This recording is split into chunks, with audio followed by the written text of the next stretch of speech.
right, Ethan Parker, you've had probably the weirdest career arc of anybody I've had on the show so far.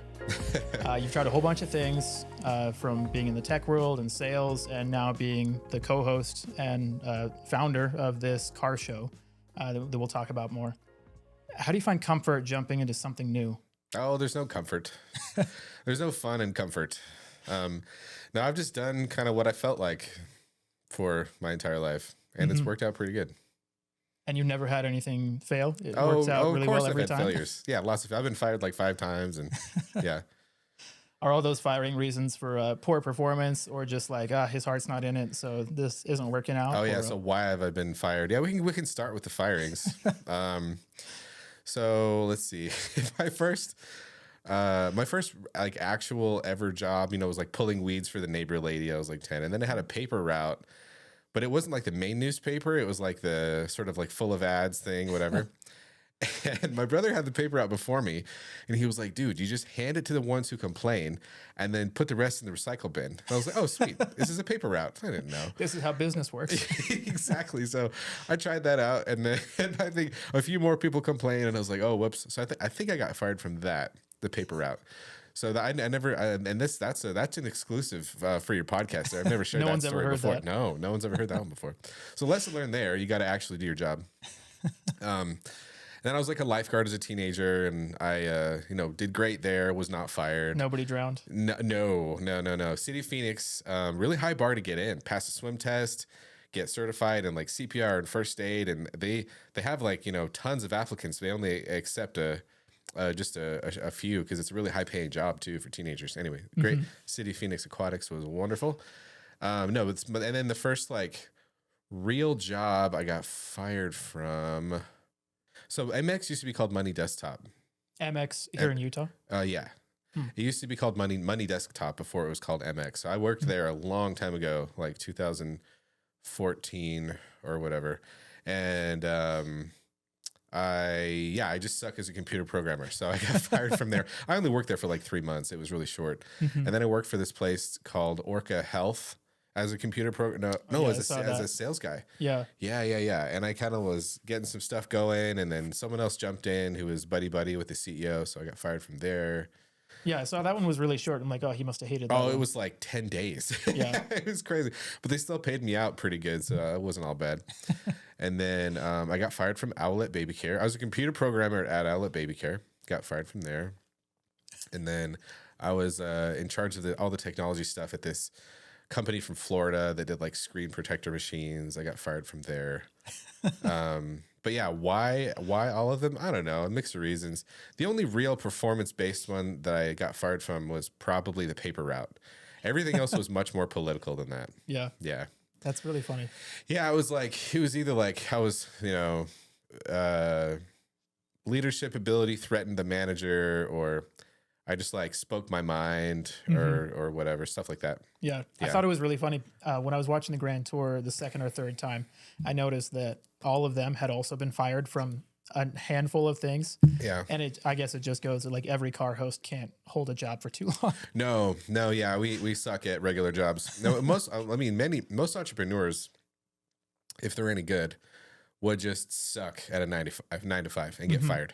Either because they're threatening the leadership ability of the person just above them. There's like jealousy, or just insubordination straight up, because they want to make something happen and they don't want anything to get in the way.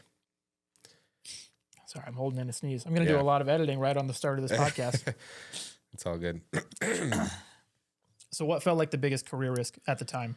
Risk? Yeah. At the time of which? Any jump in your career. You've had so many jobs, and then also started so many things. Off camera, we were talking about this like drifting event that you held. Experiment. Yeah. Where I was teaching people how to drift. Right. Yeah. And at the time, did you think that was going to become like a big company? Like, hey, we're going to do this all the time. Maybe we'll franchise this, do it all over the country. I mean, that was kind of the dream, of course. I think you always start something with high hopes. But I think I learned pretty quick. So I didn't risk much. I mean, I rented the car. Yeah. I got the drift rings for free from the company that makes them. And like, I think even the space, it was like piggybacking on another automotive event. So the venue was free. Oh, wow. I mean, I spent maybe like $1,000 on that experiment, And I think I might have like broken even. Mm-hmm. And I decided, wow, that was a lot of work for not much money. So Yeah. whatever. It was fun, but that's it. So no, that was not a big risk at all. And it was on the side of my full-time job. And not a risk at all, just an experiment. Mm-hmm. Yeah. So I think there's probably some lessons there about like, well, when you're going to start a new thing, like maybe don't put everything you have into it. Of course. Yeah, of course. And I mean, the biggest risk I've ever taken is definitely now financially. I mean, I've got a ton of money into StickShift, Mm-hmm. but it's at the same, I'm in a position to do so it's fine. Yeah. You know, I wouldn't be like throwing everything at StickShift if my needs weren't met. So, Yeah. you know. So you said you have a ton of money in StickShift and you have the ability to do that. uh, Where did that come from exactly? I was working in tech for 10 years, man. Yeah. You know? I had an exit with Owlet. I was employee number 4 at Owlet Baby Care. Oh, wow. Yeah, I say 8 sometimes, but actually I was person number 8 because there was 5 founders, a few employees, and then I came along. So I was employee number 4. I got a lot of equity, and I actually sold it before the SPAC, which was very. I mean, I didn't have the wisdom to actually pull that off and know what I was doing. I just got lucky. So I sold my shares in like 2019. They SPAC'd in 21. And so that went better for you sharing at the time you did? My gosh. I don't know how it went with their SPAC. Oh, terribly. Owlet's IPO was a massive blunder, unfortunately, because it's such an amazing product and there's so many good people on the team. It's really sad. But they, so, you know, instead of IPO, they SPAC'd or whatever, Right. and they had an 18-month lockout for everybody. So had I kept my shares, they would have been unsellable for 18 months and then worth 1/10 or 1/50th of what I sold for. So I got really lucky with that. And I was the first person to ever sell in the secondary market too. Wow. Yeah. So you got really lucky there. Very.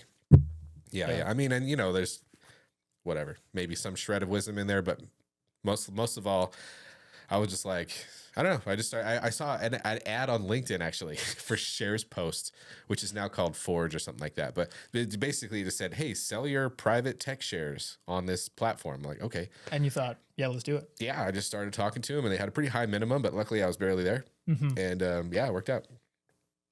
So was it just Owlet, or you mentioned working in tech for 10 years? Were there other things So, like you saved a ton along the way? Or? Salary, bonuses, equity, all that crap. I made most of my money on my crypto tech company. You know. So tell me about that. Oh, Giddy? Yeah. What do you want to know? I mean, you probably do you know the story or? I don't know the story, and I know the viewers don't.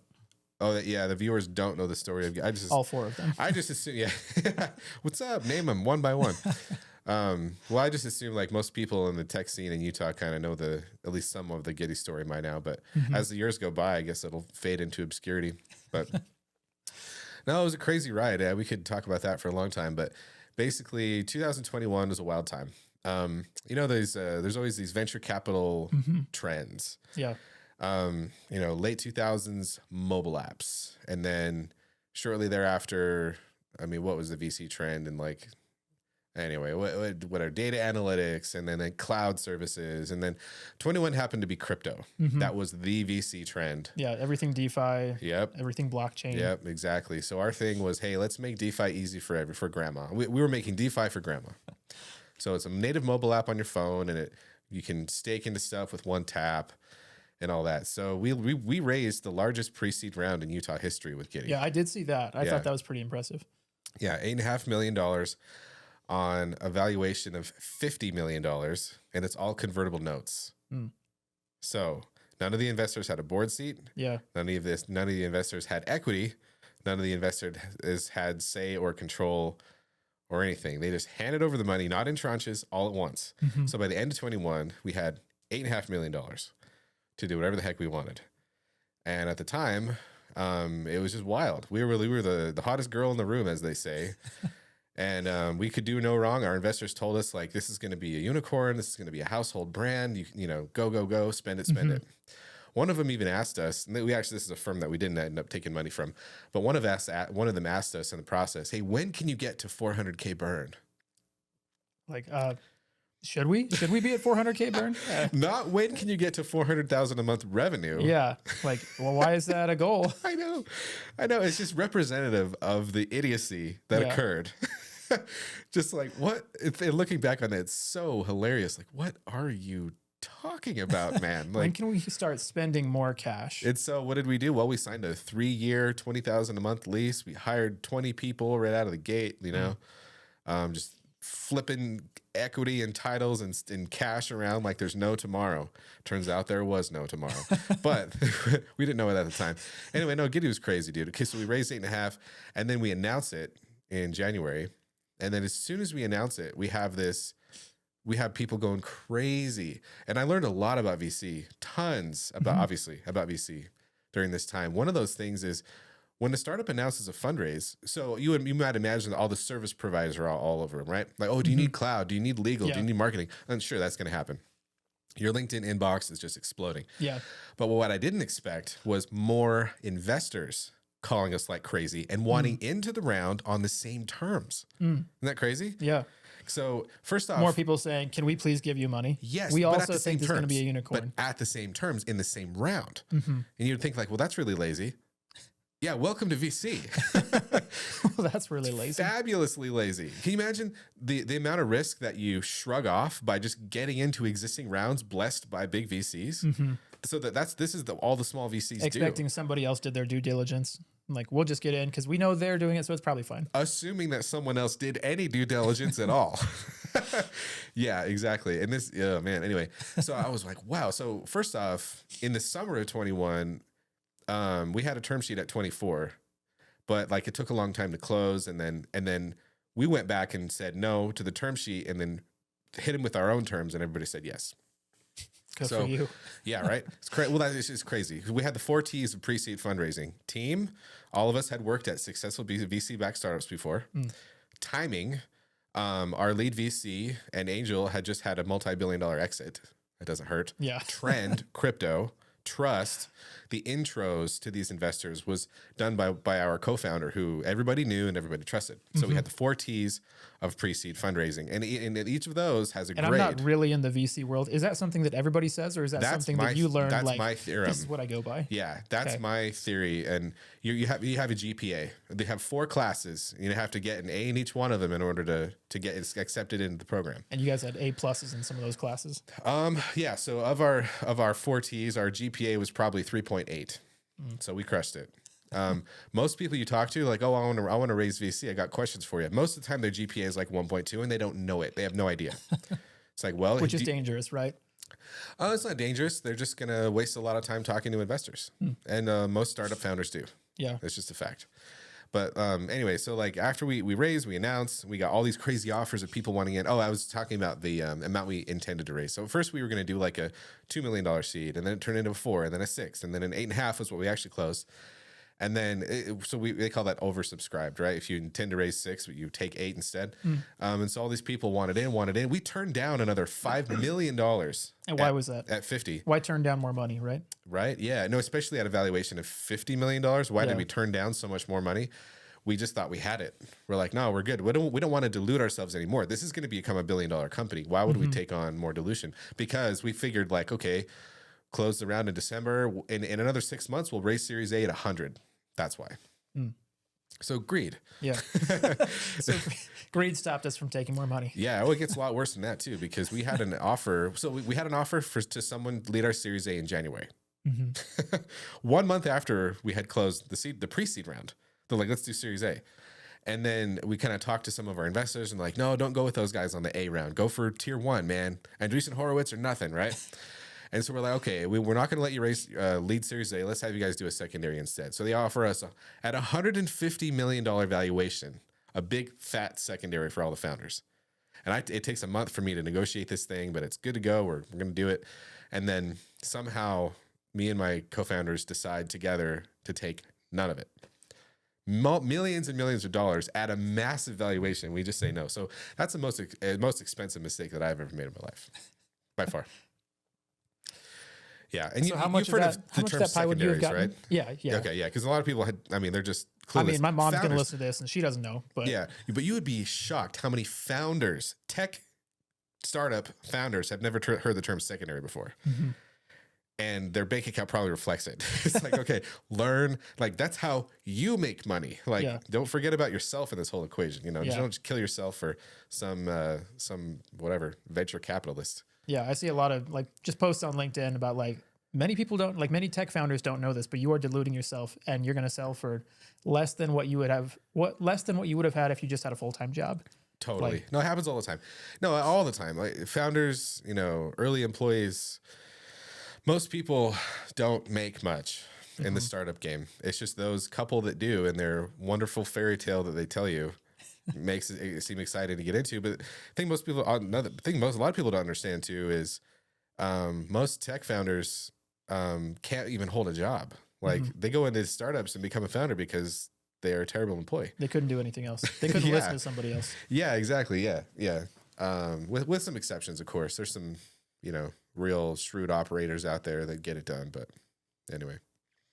And so I'm curious, of that 150 million, how much would you have gotten? Yeah, I basically, it was like a $6 million mistake because everybody else said no. So had I taken the whole thing, yeah, $6 million in the pocket. Could have been nice. But not. Yeah, no, it's okay. It happens. Stuff like that goes down, and you learn from it. You learn that like when there's a big fat offer on the table, just say yes. So directionally at this point, do you plan on getting back into the tech world or just staying absolutely enjoying not. your life as a media personality? Oh my gosh, man. No, if I can avoid it, I will absolutely never start another tech company. Why is that? No way. Why? Why would you do that to yourself? Just not for you're not interested in that amount of money. Like, I don't need more money at this point. It's not worth the hassle in my life. No, it's a terrible lifestyle. It's awful. I mean, I got diamond status on Delta during 2022 because I traveled so much. I hope to never do that again. Yeah, some people would be excited about diamond that. Status is bullshit, and it's and nobody cares that you're diamond. Yeah, why would you ever want to be a tech founder? It's if you're doing it for the fame, my gosh, just like become a TikTok influencer or something, do something else. And if you're doing it for the money, there's way more sure ways to make money than founding a tech company. Yeah. I mean, I definitely got into tech because there's a lot of money in it. I learned how to become a computer programmer because there's a lot of money in it. I didn't grow up with anything. I mean, I think that's a lot of people that like go into tech, right? They don't have the passion necessarily to, write JavaScript. They don't have the passion for Python. Yeah. They just think like, oh, I can make a ton of money in software engineering. And it used to be that way. Yeah. I mean, my first, none of my computer programming gigs that I actually landed had a rigorous technical interview. I've never passed a rigorous technical interview.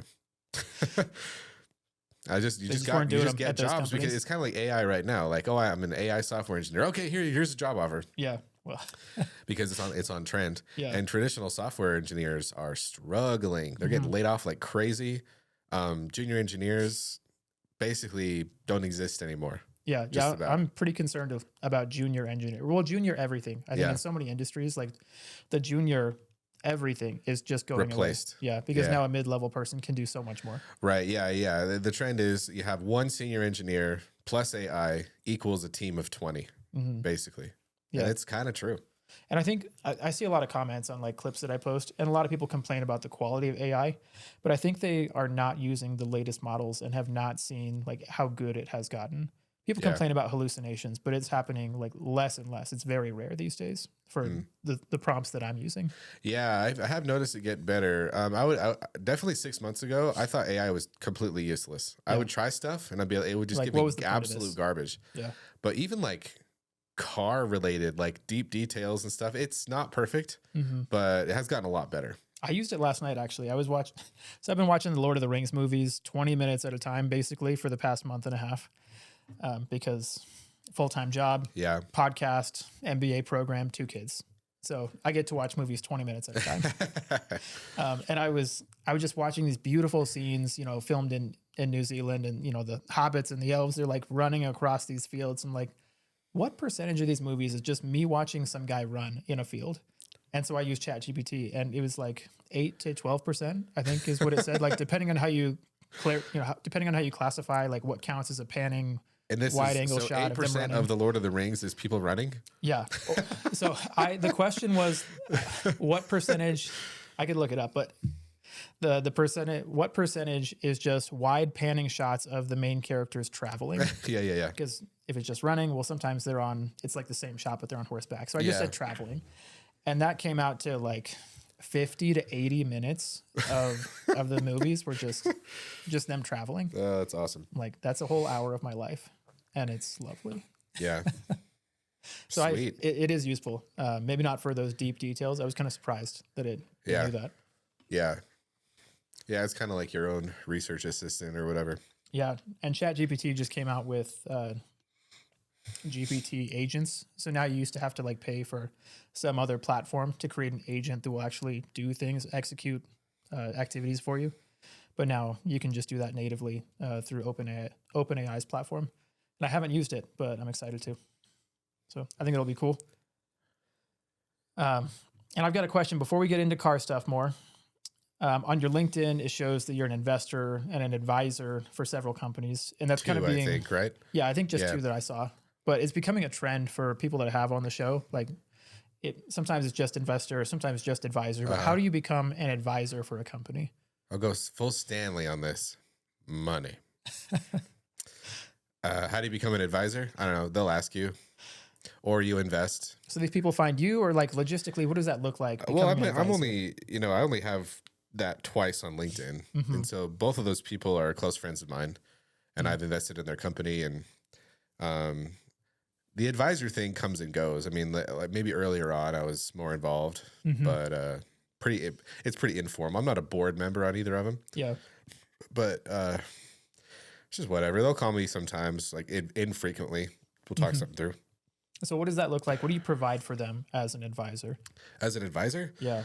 Oh, just like sounding board. They'll come to me with something. We're thinking about doing this. We'll just kind of run it past me. We'll talk about it for a second. It's pretty informal. Mm-hmm.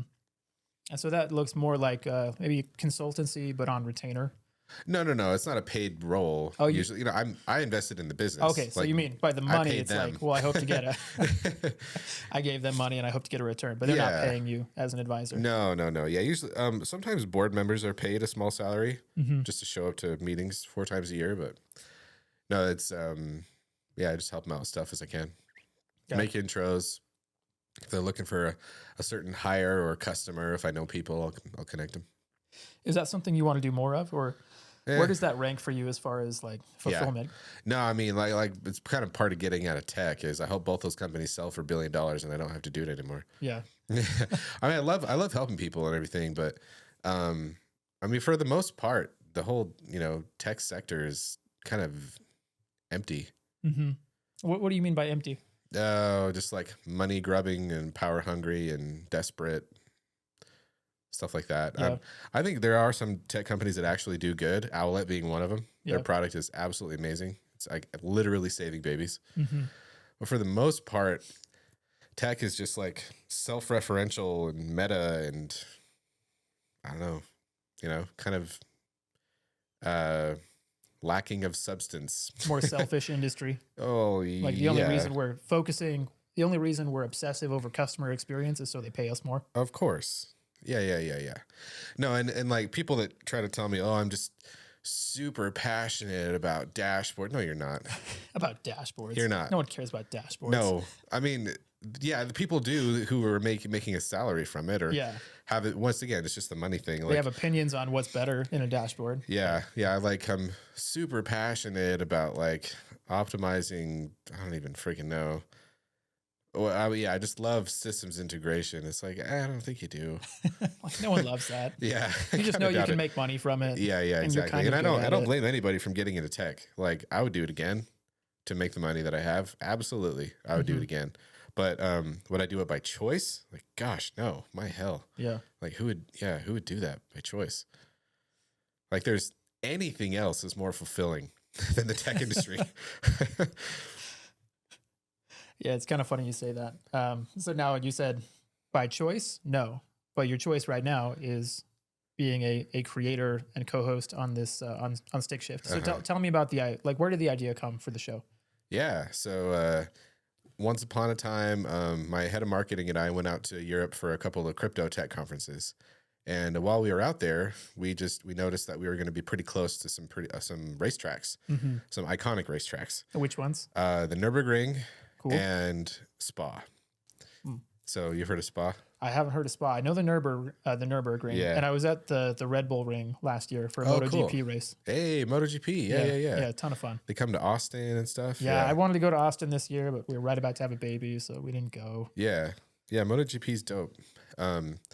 So we decided to drive on those racetracks, and after the second one, we were in Amsterdam for another crypto conference, and sort of just late at night in my hotel, I just kind of was looking at cars for sale like I always do for fun. And I thought to myself, like, well, and then you always get catfished, right? Like you're looking at stuff, you say manual, Yeah, and then half of them are. I saw this clip. Yeah. Oh, you saw my meme I made for that? Yeah. And it just comes up as just it's an automatic, even though it was listed as manual on Auto Trader or wherever KSL. And I thought, like, man, there should be a website where you can verify, it's a manual transmission. There's a stick pick, and like that's the first thing you see. Stick pick. Exactly. And so I was like, man, is StickShift.com available? And it was. Oh. I was like, holy crap. So I was like struck by lightning. I felt some very strong feels, and I was like, holy cow, StickShift.com is available. How's that possible? Like, I need to get this thing. And then, funny enough, like in the ensuing weeks, I made the mistake of sharing my excitement for the availability of that domain to some of my co-founders, and they took it as a sign of disloyalty. And so then, it spiraled out of control. I found myself out of my own company in only a few short weeks. Wow.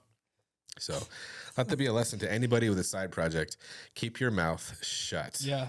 Don't tell anyone about your side project. Yeah, my boss knows about the podcast. I actually interviewed a friend of his. Thankfully, he's supportive. Oh, well, that's cool. Yeah. Don't talk about it ever again to your boss or anyone at work, because people have big mouths. They can't keep a secret. They'll just tell everybody they know that your most sensitive details, and then who knows? Anyway, yeah, I've been fired enough times to feel passionately about that one. But anyway, so that's kind of how that got started. And then when I was out, I was like, well, crap, now this is a new tech company.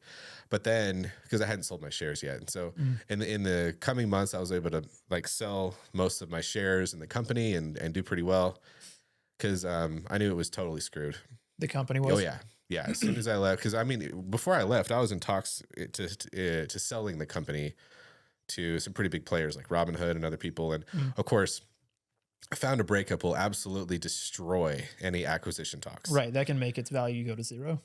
Just about overnight. Yeah, so I knew it was worth nothing, and so I knew I had to sell my shares as quickly as possible. So I unloaded those things, and then I was like, all right, well, the final form of this StickShift website where I'm verifying the manual transmissions and cars for sale is really just a car show, an entertainment show. I was like, why don't we skip to that? Because the Grand Tour was dead, and Top Gear was dead, and Donut Media just got bought like shortly after. But started dying. Yeah, they're still around, but it's not the same. Well, yeah, after getting bought by something corporate, that punk band, half the creators just left. Mm-hmm. Yeah, so that's kind of the genesis there, and it was really funny around there. All around the same time is when I met just some really great car people. One of which is my co-host. So I'm the creator and host of StickShift, and then I have two co-hosts on the show. Really awesome people, and our relationship is just super organic. Like, we didn't mean to make a show. We didn't mean for it to kind of be as serious as it is now, but we're just having a good time. Mm-hmm. So how quickly in between meeting your co-hosts, how quickly in between like meeting them and kind of forming those relationships to like producing the show, like what did that timeline look like? A long time. Yeah. I mean, I met Chris only days after all of my crap went down. Isn't that weird? The timing of that? Yeah, it was weird. Yeah. Yeah, it it's was weird weird how everything always works out. He also met Chad days after. He was one of the guests on the show, the off-road racer, Chad Ingram. Yeah. Yeah, I met him only days after everything went down. And then so Chris kind of designed the logo right there. Yeah, you can hold it up there. Yeah. He designed because he's a great designer. He owns a branding agency. So he designed the logo, and then all of a sudden we had a website, and then I was waiting on this Ariel Atom to get delivered that I bought, but they were taking forever. And I learned that the American branch of Ariel just drags people out and takes them on a ride, and they take like 4 years to deliver what they promised in 14 months. And that's why you see so many of them around, right? There's none of them around. Yeah, exactly. Yeah, pretty rare car regardless. But so I canceled my order on that one and just bought this this yellow one. I bring a trailer. Anyway, but how long? But it's all just a really, really gradual process. There's like meeting those guys and getting excited about the show and just filming some tester stuff to see how it goes, and then whatever. And so on YouTube, your earliest posting is like 4 months ago. Yeah, that's right. That's right. So we filmed for almost a year before we posted anything because I wanted to be able to post every day. Okay. And so we have our long forms that have gone out weekly, and then the short ones have gone out almost daily. Yeah. And so what does the business model look like? It is a little bit. There's no business model yet. You've got a lot of money in it, but there's no revenue generation. No. There's no business model yet. Yeah. So we're just getting an audience on socials. That's it. Mm-hmm. And then what's the next step towards that, or what's your growth plan? Yeah, next step is just go out and pitch some TV networks and see if there's any interest. Oh, really? Okay, so you'd want to like work with Amazon or the likes, yeah, rather than like owning it on your own YouTube, like a Donut Media. Yeah, no, I'll always own it. So I'm not going to do any TV deals that have bad terms. Mm-hmm. I'm not looking to sell the whole show. I'm not looking to have a boss. I want to work with a television network that's the right fit for us. Whoever that is. Yeah. It's all about terms. It's more not of a about distribution channel. It's not about just getting an offer. It's about getting terms that I like. Yeah. So as far as like growing your audience, what does that look like? Because I think a lot of people like, I was showing you my brother who was racing in an event this past weekend. He's got a little YouTube channel. He's not doing much with it, but he posts little clips of like working on his car, and he got some GoPro footage during his rally racing. I know he's going to post that. I think there's lots of like automotive creators, ranging from tiny like him to a little bit bigger with a couple thousand followers. Yeah. But you're trying to get more followers. What does that growth strategy look like in the automotive world? No, we're not trying to get more followers. You said grow the audience, I want a right? television deal. Mm-hmm. That's what I want. Yeah. So the most compelling pitch that you can have is, I don't need you. And that's why the VCs went crazy for that other company is. Mm-hmm. I mean, I had somebody call me up at 6 a.m. on a Saturday and say, "Can I wire you $1 million right now?" And I was like, "Whoa, like I don't have my co-founders here. I can't just make that decision unilaterally." Yeah. And that's what sparked getting our first term sheet like 3 days later is we didn't need any of them because they all wanted in. And so, I want to be able to go to a television network and say like, this is going to be a big show. Yeah. So just up to you, whether you want to work with this or not. So, I went down to LA about a year ago and talked I changed industries entirely. I went from tech to entertainment. Yeah. You said you like completely, what was it? Not redesign. Reinvented. Yeah. Reinvented. Yeah. Off camera, you said you completely reinvented yourself like 4 different times. Yeah, for sure. So my first, major in college was industrial design, which is like, I wanted to design sport bikes for Yamaha. Oh. That was my goal. And then I majored in accounting, which obviously is polar opposite. And then I was, I've always been an entrepreneur. So I started a business in college and kind of grew that and went from there and then became a computer programmer. Yeah. And then we went from tech to entertainment. So I've reinvented myself lots of times. So in learning the entertainment industry, it's been super informative to hear people's stories. And so I went down to LA and I heard lots of stories. Did you go to an event or like where did you hear these stories? I just hustled and reached out to a couple hundred people and landed about 7 or 8 meetings that were really great. Oh, sweet. Yeah. And so one of them was the creator of, you heard of a show called Yo Gabba Gabba? Yeah. I've heard of that. Globally recognized children's television show.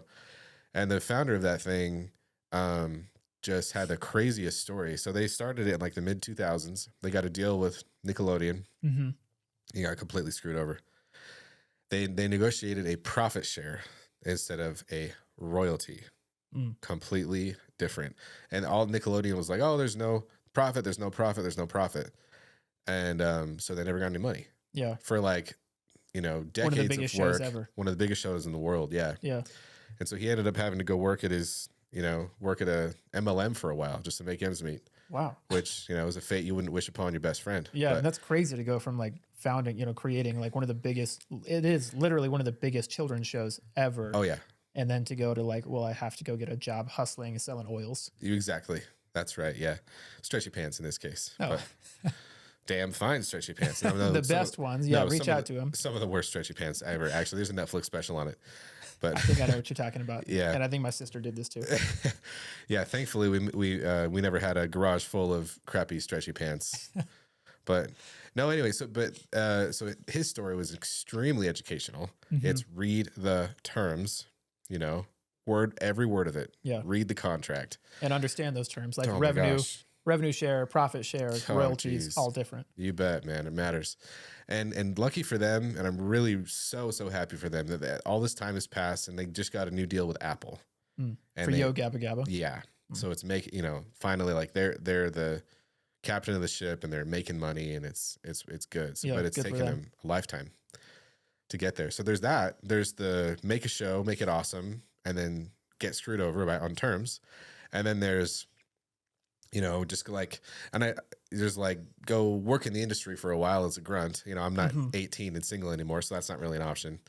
And then I met this other guy. Well, and then I met with Motor Trend TV, which is just on the decline hardcore. Yeah. Like they used to have like 200 different magazines. They have like one now, Hot Rod magazine or whatever. And it was that was really weird because I've always I always read I always read Motor Trend as a kid. Yeah. And I was like totally like starstruck by being at their studios and talking to their people. But on the inside, they're like, we don't know if we're gonna have jobs in 3 months.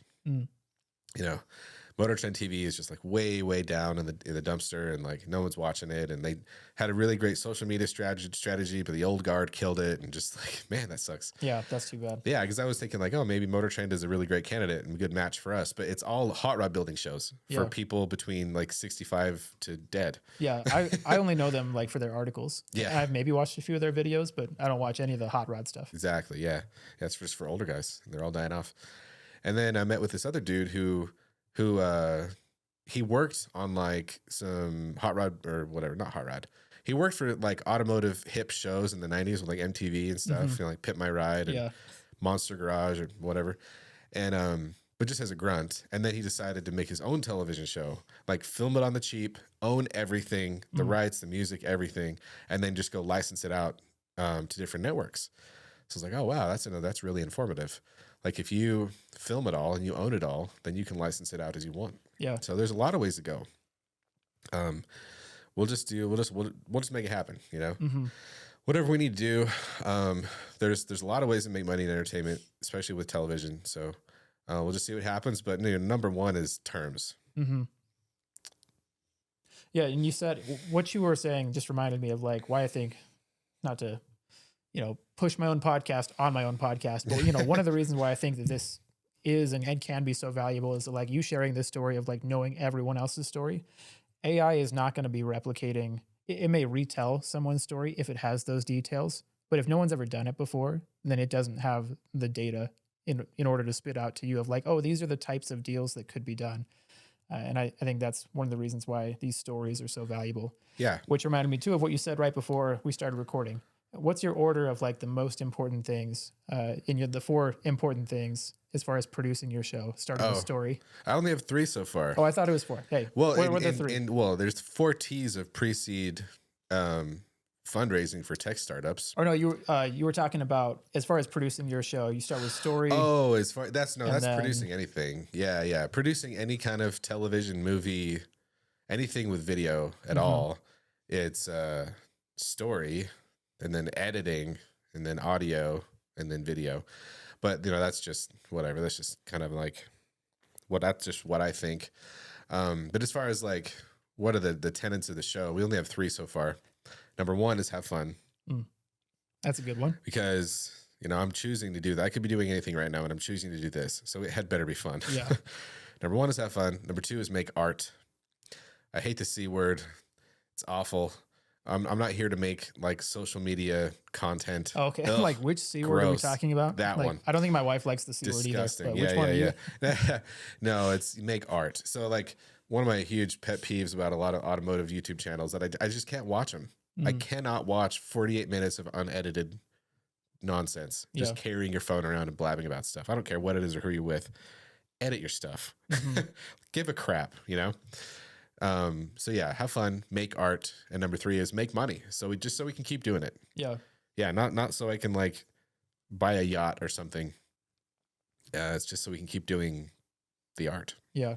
if yacht money comes, cool. But if not, like, as long as it just pays, Don't need it. Still going. Yeah, I don't need a yacht. You know, Steve Jobs' legacy was $100 million unfinished yacht. That's what he died with. Mm. No thanks. Yeah, good for him, right? Now, the story of Steve Jobs is so sad too, because he was like rejecting modern medicine in favor of crazy. these like holistic remedies that didn't do anything for him, and in fact, like made his situation worse. Yeah, very Just think about what more he could have created for the world if he would have stuck around. Sure. Yeah. No, I mean, I don't know. Yeah, the dude definitely made a dent, as he says. Well, you said make art. Uh-huh.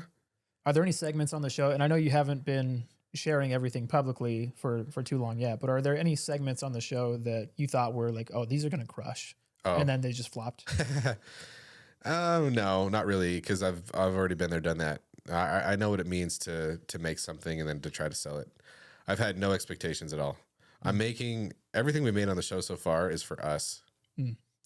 If other people like it, great. If not, just whatever, man. Yeah. Yeah, we're just making stuff that we like, and we're having a good time doing so. So no, I haven't thought that anything we've made so far was going to do amazingly well. And lucky for me, it hasn't. What's been maybe the most fun segment that you guys have done? Well, some of them, you know, we've definitely have a lot of stuff we filmed that's not out yet. Yeah. But I mean, just all of it's fun. All of it's really exciting and, you know, new. And like when we set up a whole thing like this with lights and camera and everything in a studio full of supercars and we're talking about, and that's fun. It's all fun. Mm-hmm. All of it's great. Going out on the road with my co-hosts and just joking around and driving crappy cars. And it's all great. And where do you guys get these supercars that are in some of the episodes? Oh, so we don't have anything posted that has actually a supercar that we drive in it. Okay. We filmed, we're filming a review on my M3 that involves a McLaren that I actually drive. But that one I just rented. Mm-hmm. Yeah. Just on like Turo or? Oh, no, some local outfit. Okay. Yeah. And then, so I've got a question. A lot of the people who listen are like my peers in their mid-20s. Maybe they have a little bit of money now. Maybe they're into cars. What's the coolest car that somebody who's 25 and has just started their job and has a little bit of money to spend on something that's not going to destroy them financially? Like, what's the coolest car that they could get to impress their peers for under 20 grand? Oh, impressing your peers. Why? Why impress your peers? That's not the point. Okay, well, what do you think is the coolest car? You're 25. Like, what are you getting? Like, when I was 25? This is so cool. Oh, well, yeah. I mean, so all growing up, I've always kind of been a Chevy guy. So I've liked Camaros and stuff like that. Mm. And motorcycles, sport bikes and stuff. But I mean, when I was 25, I owned a BMW 3 Series that I absolutely loved. Yeah. Because it was a B+ in every category. Like stereo, suspension, steering, acceleration, braking. And a B+ is respectable. Like, you know, most hatchback egg-shaped SUVs are like a D- in handling. So B+ is quite a bit better than that. Yeah. You know, an A+ is like, you know, McLaren F1, LaFerrari type performance. So yeah. Yeah, I always thought BMW was just a vanity brand. Like you buy it just for show. Until I finally drove one. You have a BMW parked outside right now. Yes, I do. That's my 4th BMW 3 Series that I've owned is the M3. But yeah, so this was, when I was 25, it had an 06 325 XI manual. And it was so fun. Such a good car. Good times. Yeah. But to impress your peers, that's not why you buy a fun car. Well, impress the boys. Not everybody at work, but like no, not to impress my anybody. friend's gonna think this is so cool. Not even that. Not you don't buy it for your friends. You don't buy it for your coworkers. You buy it for you. Yeah. Yeah. Don't buy a car for anybody else. Yeah. Yeah. There's some wisdom there. I mean, I hope so. Yeah. I mean, the worst thing you can do is just like lease a Lamborghini when you can't afford it to try to impress other people. Yeah. Yeah. You know, never buy stupid things you can't afford to impress people you don't like. Who don't care about you either. No. Yeah. Buy a car because you like it. I mean, if your dream car is a Scion XB or a Honda Element, like go for it, you know? Just get whatever thing that you like because you're the one in it. You're the one driving it. You're the one looking at it. And do you have any other thoughts on a Scion XB or a Honda Element? No. Not your dream car? No, not my dream car. So it's someone's dream car. Yeah. Well, you saw outside, you didn't see it too closely, but I've got a 2013 Toyota Prius with 220,000 miles on it and paint chipping off the hood. Yeah. And I'm not going to do anything about that because it's an old car with a ton of miles, Don't hurt the running of it none. But the other car that my wife has is a 2015 BMW X5 35D. Oh, yeah, the diesel. Yeah. Those are great. Yeah, and it's the only one. BMW, they stopped production of the diesel engine for America. Mm-hmm. I assume for emissions related stuff, but I can't. It was remember. after Dieselgate. Yeah. Volkswagen ruined it for everybody. Idiots. Yeah, and at first I was looking for an Audi Q5 TDI. Yeah. But the BMW's got a little more power. It's a little roomier. It just beat it out on like a couple different categories. Oh, it's a great car. So that's what we went with. I was going to ask you to roast that car. Oh, roast it? Like, it's awesome. What's there to roast? It's X5. Like they handle good, they stop good. It's just maintenance is going to be gnarly, but if you're pretty handy yourself, you can get around some of the crazy costs. But yeah, I love diesels, man. My Chevy truck is a diesel. Mm-hmm. One of the most cool, fun cars I've driven was a X6 M50D. So that was the only. Is that in besides the US? Bugatti? That was the only factory quad turbo vehicle ever made. Wow. 4 turbos. Where do you drive this? On a 3-liter inline 6 diesel. It was in Germany. Crazy. Well, all over Europe, but I did get to drive it on the Autobahn. And how was that? Perfect. Incredible. So cool. Yeah. Great car. Yeah, my neighbor's got a X6M competition. I don't know what year because we just moved in, so I haven't talked to him. Yeah. I went for a walk and it's parked outside around the corner. Yeah. Like, we all need 600 horsepower in an SUV. No, those are cool. Those are way rad. And so what can people expect as far as StickShift goes? What's up next on the docket that people can see? Oh, just watch our stuff. I hope you like it. So all the long forms are on YouTube. Mm-hmm. So just go to YouTube and hit videos and just watch through and hope you enjoy it. That's all. We've got some good stuff coming up. So the one with the most views, that's a long form YouTube video, is where we go down to southern Utah with a Porsche 911 wrapped as a watermelon. And we have it being towed by a Cybertruck in the desert. Cybertruck runs out of battery. Porsche 911 ends up towing the Cybertruck. Mm-hmm. And then we just did a video in response to everybody's comments on that, where we see, okay, well, because we make the argument that the Porsche 911 can tow better than a Cybertruck. Yeah. And then we prove it. So we have a Porsche 911 towing a Cybertruck and a Cybertruck towing a Cybertruck, and we're going to see which one can go farther, just straight distance, regardless of speed. Yeah. And I haven't seen that. Nope. Is that live yet? No, not yet. Okay. Yeah, a couple weeks. I didn't see that as I was going through your stuff. Yeah, that one's coming out. That's exciting. And you're not going to say, which one wins, right? Oh yeah. The suspense shall mount. Yeah. Oh, that's awesome. So with these 6-figure cars, you've got a pretty cool car. The M3 is awesome. Yeah, it's one of the best cars ever. What do regular people not understand about these 6-figure price tag, 7-figure price tag cars? Like, what do they not understand about owning? I don't even think 6 and 7-figure price tag cars are worth it. I think most of them are stupid. I mean, Lamborghini, Ferrari, Mercedes, probably Maserati in a while. None of them even make stick shifts anymore. They don't care about the driving experience. It's a status thing, and it's gross and useless. Like, a brand new Ferrari does not interest me. Wait, did none of them have a stick shift? None. Since 2008. In the case of Ferrari and Lamborghini, since 2008. I mean, technically Ferrari made in 2012, they had one front engine model left with a stick, but the mid-engine stuff stopped having a stick in 2008, 2009. Wow. That's terrible. It's really dumb. And I respect the crap out of Porsche for still making a brand new stick shift. That's really cool. So why do you have an M3 versus a Porsche? A Porsche? Well, I've had the M3 for 7 years. So I bought it a long time ago. Yeah. I would love a 911. Man, it's a funny thing. Like I've like came up with a scale of douchebaggery. And like you've got like people who drive Mustangs are douches, but they have no money or taste. And so it doesn't even matter. They're irrelevant. And then you got the BMW driver who is like a power douche, but still really not all that douchey compared to Porsche. Porsches are quantum douche. They can be douchey in 2 places at once. And then the douchiest of all drivers in the world are by far Ferrari, because the whole experience, like Jay Leno refuses to own a Ferrari because he's not a He's not like a repeat buyer where they'll offer him the cooler new versions. There is that element so Porsche has that element, but so does Ferrari. No, so after the Porsche drivers are the quantum douche. I'd love to see this on a chart. And we'll have to map it out sometime on the show. And then the Ferrari owner is the interdimensional douche. Like it doesn't get any douchier than that.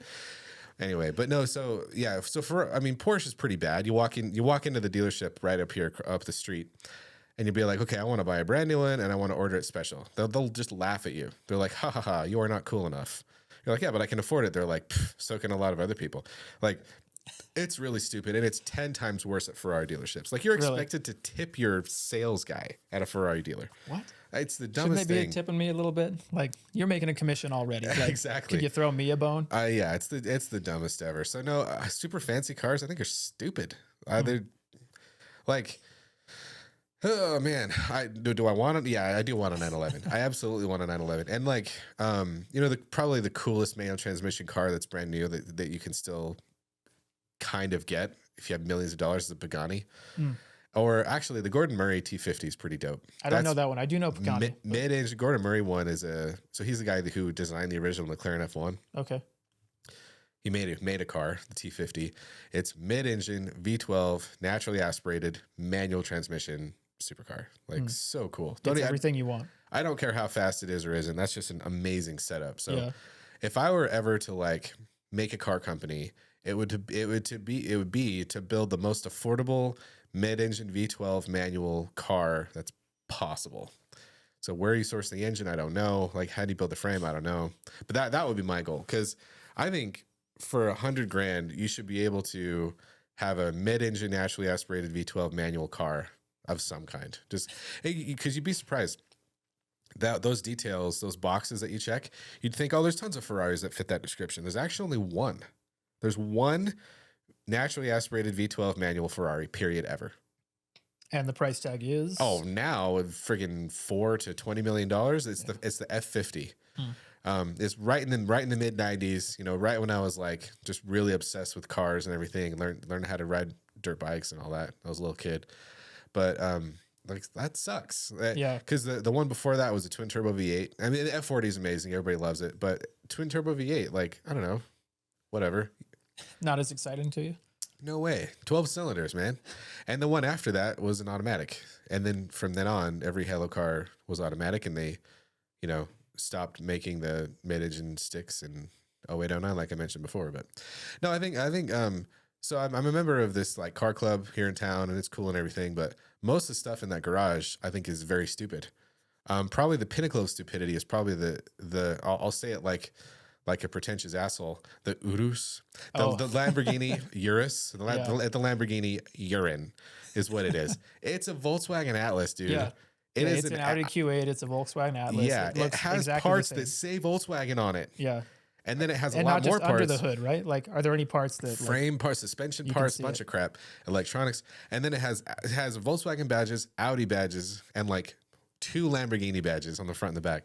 Probably maybe somewhere else too, but I think the Lamborghini urine is probably the pinnacle of stupidity. You're paying like $300,000-$400,000 for a car that is just nothing for what it should be. Yeah, it's not a Lamborghini. It's barely even an Audi. It's a Volkswagen. What engine does that share? Because they didn't engineer like its own engine. It's the SQ8. Okay. Twin turbo V8. Yeah. From an Audi. And like you might as well just have gotten the Audi or the Volkswagen. I mean, does Volkswagen have that engine in any of they don't. The Atlas? No, the Atlas has. I mean, it used to have a V6. The crazy tight 15-degree VR6. Now they're all turbo 4-cylinders, so it's the Atlas is not anywhere near the power, of course, but but the Audi SQ8 is. In fact, it's the same damn thing. So it's like, why not? No, I think most supercars are just stupid. And do you think an American manufacturer will ever get to like tick all your boxes? Will the Corvette ever be like a V12? They freaking took away the manual transmission of the C8. Like they were getting so close to making a car that I would actually buy. Yeah. And then they screwed it up at the last second. So a C8 Z06 with a stick is like, yeah, you've done it. You've done it. A screaming V8, whatever it is, 700 horsepower, close to whatever it is. mid-engine, rear-wheel drive, manual. Oh, that'd be perfect. But they at the last second, the most recent generation, they're like, yeah, no stick for you. But C7, they had a stick. Yeah.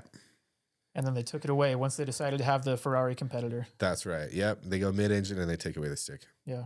Yes. I mean, most automotive enthusiasts are not that different from each other. We want something that's like, yeah, mid-engine manual and just sounds amazing. And there's just not that many options. Even the Audi's made one good car ever. It's and it's not the TT. Oh gosh. The what? Yeah, no. The V10 R8 with a stick. Like that's for by far and away the best car they've ever made. No, I do respect the RS6. RS6 is cool. It's a wagon, million horsepower. Like that's awesome. But those are the only two Audis that I would ever consider. Maybe the V8 with the V8 R8 still, just because it is mid-engine manual. That's really cool. But no, I mean Audi stopped making manuals forever ago, and they still kept the manual in the base A4 for a long time. But like, who the heck wants that? Yeah. No, and I'd prefer not to have all-wheel drive either. I mean, there's a lot of stuff I would get before. Oh, really? Any sports car that's all-wheel drive. I guess you've got your truck too. So like living here in Utah. Exactly. Yeah, I'm not going to drive not a big deal. The M3 like in a blizzard. Yeah. Because I've got a truck too. But you can do a lot of snow tires. Do they make the M3 with all-wheel drive? They make the M5. They do now with all-wheel. Yeah, they do now. Yeah. Yeah, I think the M5 was like before I even knew anything about cars. I saw an M5. I'm like, that's what I need.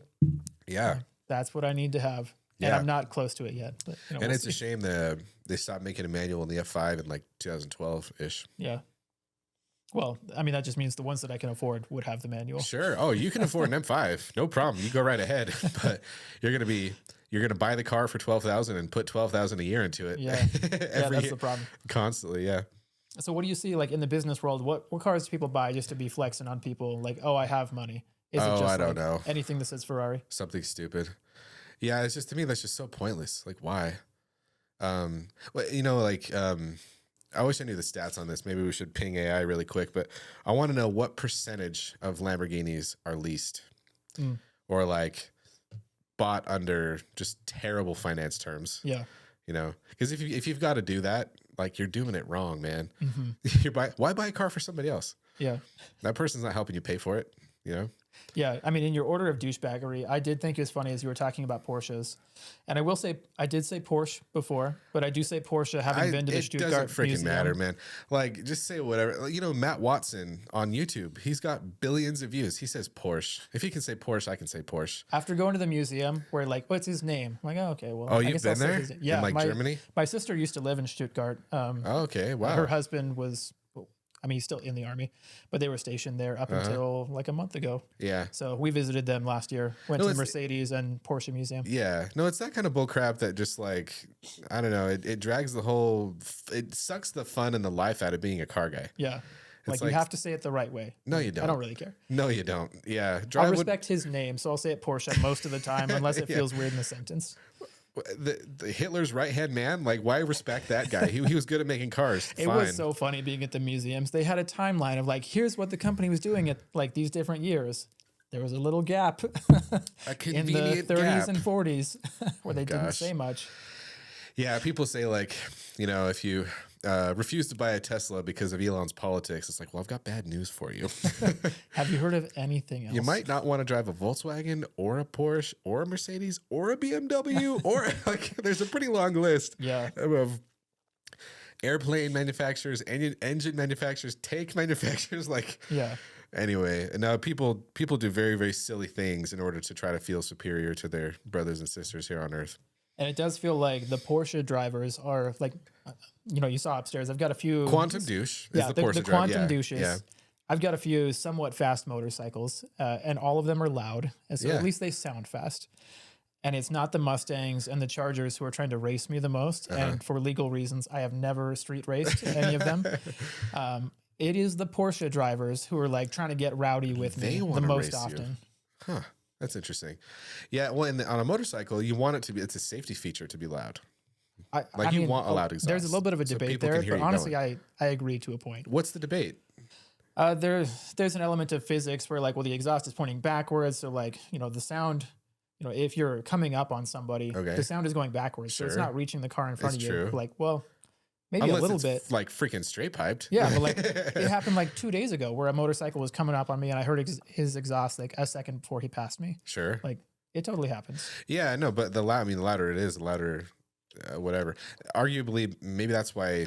I hate Harleys; they suck so bad. Yeah, but I'm not a Harley guy. But for being like you can hear them coming. They're so loud. Yeah. That inherently makes them a little safer, even though they've got no brakes or power or control, and their they're really steering heavy. is terrible. And they can't steer or Yeah. stop. But at least people can hear you coming. Yeah. No, but and hopefully people, you want people to respect motorcyclists on the highway and keep everything safe. But yeah, if I hear bikes coming, I keep my course. You don't brake, you don't stop, you don't move, just keep where you. And if The they're bike gonna will pass keep you, going. they're Yeah. gonna pass you. The safest thing you can do is nothing at all. Just keep as you're going, and if they're gonna Yep. pass you on the right or left or whatever, I don't condone. I mean, I see a lot of motorcyclists doing very stupid things. Yeah.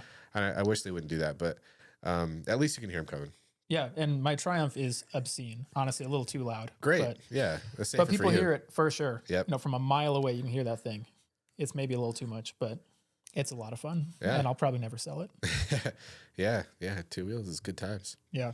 Are you guys going to be doing any 2-wheel content on your show? Oh, sure. Ooh, the C word. Oof. Sorry, art. Any 2-wheel art? Yeah, we haven't ridden any motorcycles on the show yet, but soon enough. I mean, I own a dirt bike, and of course, you can. Maybe I'll hit you up, ride one of your bikes one time. I've, like I said, I flip motorcycles, so there's always something extra. You've always got in a the bike garage. for me. Okay, yeah. No, a friend of mine just bought an MV. That's really cool. I might just come up with a video idea just so I can ride that bike, make an excuse for it. Just an excuse to borrow it. That's right, yeah. Yeah, that's awesome. Well, Ethan, if people want to reach out to you, if people want to see what you're doing, where's the best place they can find you? Yeah, so StickShift.com. That's the website that we bought. It's got all the links to our socials. Just go there. I think there's like a contact thing or, so StickShift.com is our main website, and it's got everything from there. And if somebody wants to start a tech company and they want you as a co-founder, what do you say to them? No, thanks. I'm good. I mean, it all depends on terms, right? We were talking about earlier. Like it's all about the terms. You want to advance me $5 million? Go right ahead. Yeah, let's talk. Yeah, I'll be your advisor. Awesome. Well, Ethan Parker, thanks for coming on the show. You're welcome. Thank you.